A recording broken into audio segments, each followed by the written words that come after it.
Guy, bonjour et félicitations pour ces 40 années au service de la Fédération belge de football. Quel est votre souvenir du premier jour de travail au sein de la fédération?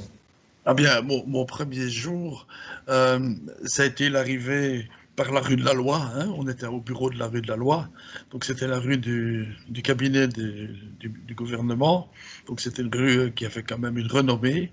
C'était l'habitude à la fédération, hein. On commençait par un service en bas, je vais dire, pour pouvoir se familiariser avec les rouages de la fédération, les différents services, affiliations, trésorerie. Chacun avait un étage.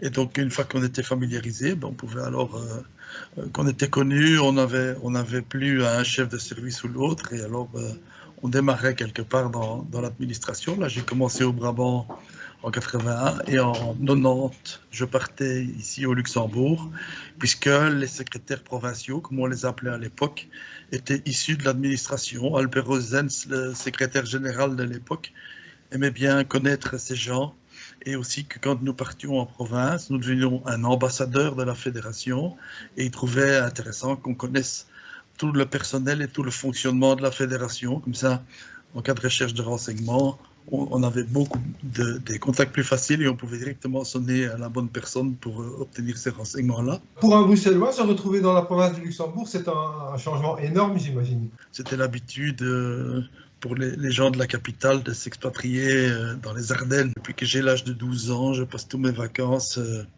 au Luxembourg, ainsi que certains week-ends. C'est comme ça que c'était la province de mon cœur. J'écumais les balles de la région et on s'est rencontrés comme ça en 78. Elle était enseignante, on habitait Ciné. Et quand un emploi est venu vacant à Arlon, comme je savais que j'allais postuler pour cette province-là, eh elle est entrée en 83 au, au siège d'Arlon. Donc, et 7 ans plus tard, je l'ai rejointe. Quel est pour vous le changement le plus marquant de ces 40 années? Je pense que les encadrements, les efforts de la CFF pour le label ont apporté beaucoup. La qualité des encadrants. Hein, c'est fini l'image du prof de gym avec le béret, la baguette et la bouteille de rouge. Tout ça est terminé. Et je pense, pour moi, c'est ça. Avec l'informatisation pour les CQ, les correspondants de club, c'est plutôt le, le professionnalisme, entre guillemets, ou en tout cas la formation de l'encadrement de nos jeunes. Ça, c'est énorme. Qu'est-ce qu'on peut vous souhaiter pour les 2 ou 3 années qu'il vous reste à prester au service de la CFF? C'est en tout cas que je continue à garder le plaisir d'aller travailler tous les matins. Et je pense que dans notre fédération, on est tous très bien et on est heureux le matin quand on se lève d'aller travailler là où on travaille. On rend service à tout le monde, quoi. Tous ces affiliés, et grâce à nous, eh bien tous les week-ends, ils peuvent jouer sur leur terrain.